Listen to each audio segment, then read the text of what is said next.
Welcome to Family Gaming. I'm Niebuhr. And I'm Monkey Amy. So our last video was our first video. Did you have fun doing it?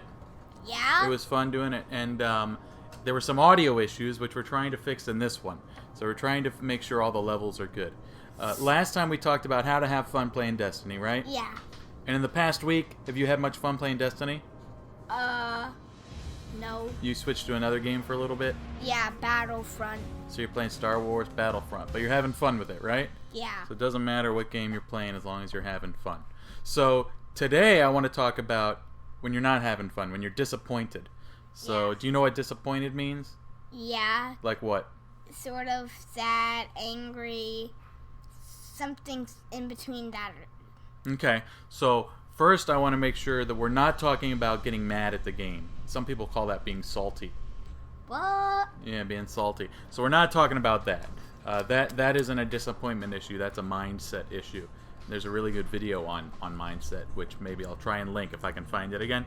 But we're talking about disappointment, where it's kind of like being sad, right? Where something happens and you wish something else would have happened. You didn't get to do something, that sort of thing. So parents don't like when our kids are disappointed. Yeah. But it's part of life, so you also have to learn how to deal with disappointment.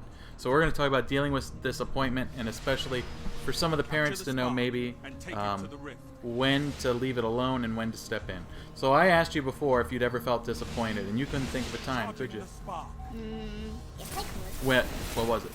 When I dropped my marshmallow. So you dropped the marshmallow on the floor and you weren't able to eat it, and you said you were disappointed. And then you remember what I asked you after that? I said, how long were you disappointed, right? Were you still disappointed the next day? It was just real quick because I got another one to eat. So it was a real quick disappointment. So that sort of thing, parents don't need to step in. They can just let their kid get used to it. So there's a lot of disappointments in life, and we need to get used to them, right? But every once in a while, something out of the ordinary happens, and parents probably should step in.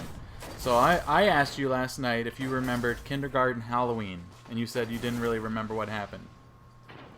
You still don't? Okay, you're shaking your head, but they can't hear you shake your head. So all right, this is what happened. I think it was a Friday. I think what happened is last year, Halloween was on a Saturday.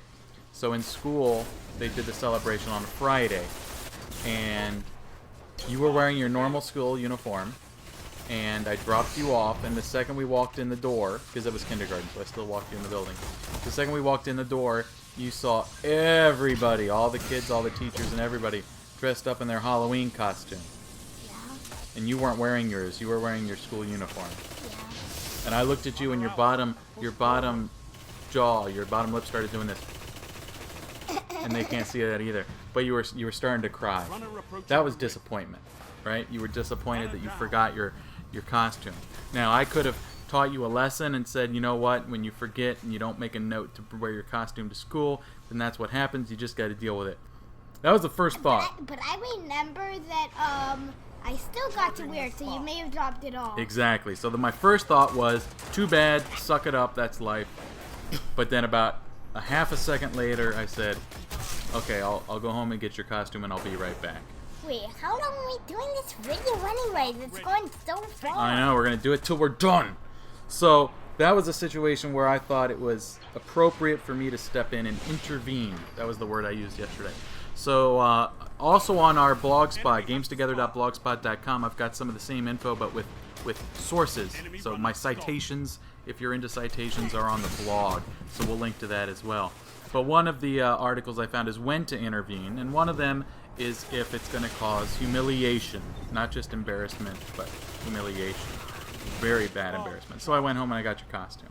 Yeah, and if this was the first video you saw of me and not how to have fun playing games, you may have heard the word name Monkey Amy before.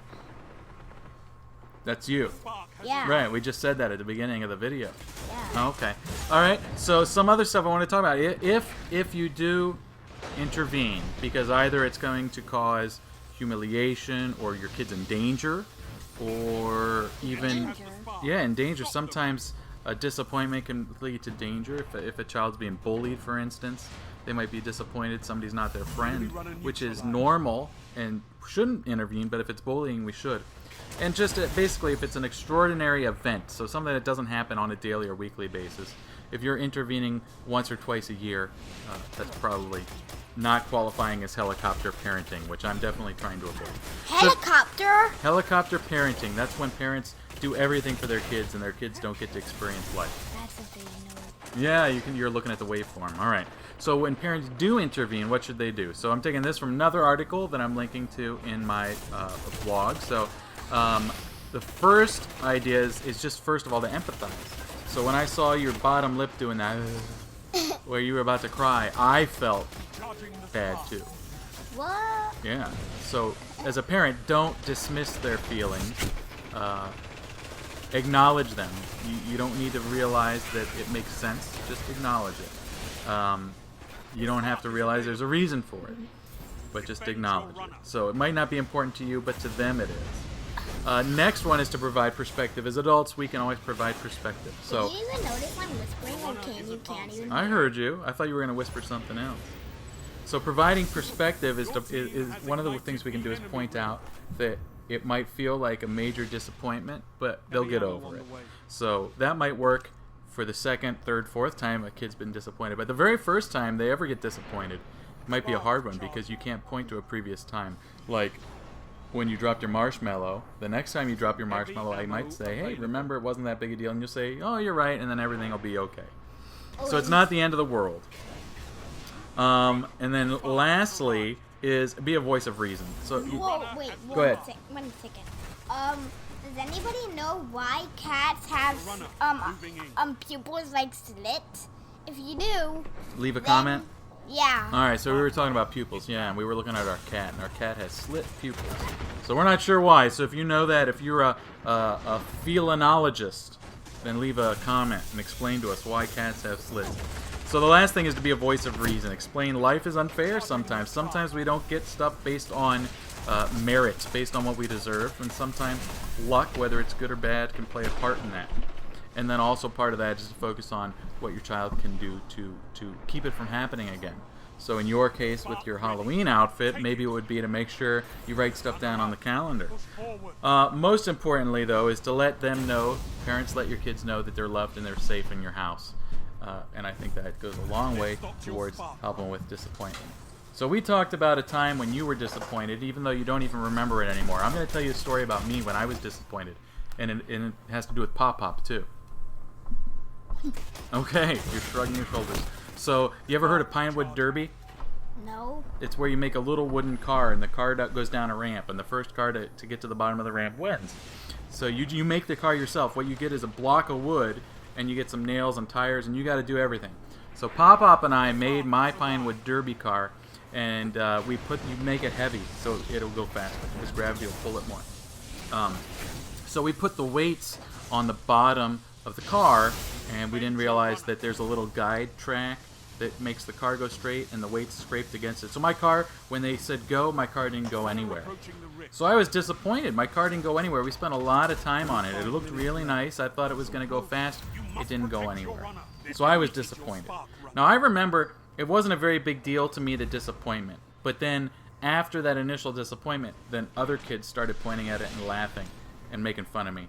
So then embarrassment came. And then I did get upset, so I started crying, and Duma took me home, and Pop-Pop asked how it went, and we had to explain to him. So Something making me start to laugh right now, but I don't know really what's happening. well, it's kind of funny when we look back on it, but it still bothers Pop-Pop. So Pop-Pop still doesn't like to talk about it, so we don't talk about Pinewood Derbies with Pop-Pop. So the point of the story about your Halloween outfit and the story about my Pinewood Derby I want to point Now out. I feel bad because that happened. You feel bad too? Yeah. Well, it's okay. Part of it is empathizing, and that means feeling bad along with someone. But one of the things I wanted to point out is when you forgot your Halloween costume, you didn't even remember it until I told you just now, right? And the other thing with the Pinewood Derby is I wasn't really disappointed other than being embarrassed, right? The fact that the car didn't go, I was like, oh, it didn't go. The embarrassment was something different. But Pop-Pop to this day gets disappointed when he remembers it, and he gets upset about it. So, when things happen and our kids are disappointed. Oh, and the same thing, remember when you were doing Trials of Osiris? Yeah. and the first time you didn't make it, and the second time you didn't make it, were you disappointed then, or were you just like, oh well, I'll get to do it again?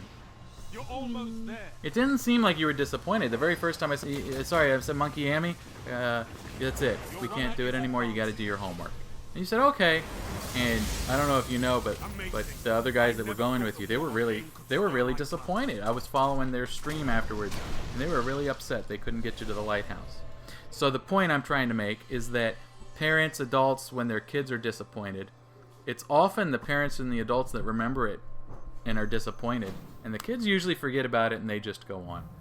So usually, the parents take it harder, so we can let our kids just experience life and be there for them, and remember to make sure they know they're loved and safe in the home.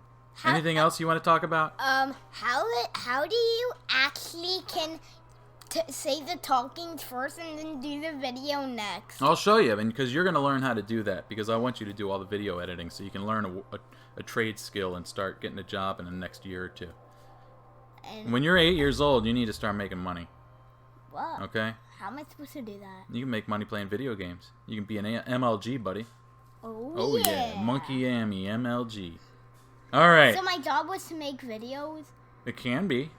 Oh, what about Battlefront videos? Sure, you can make Battlefront videos. No problem. We can do a Battlefront video.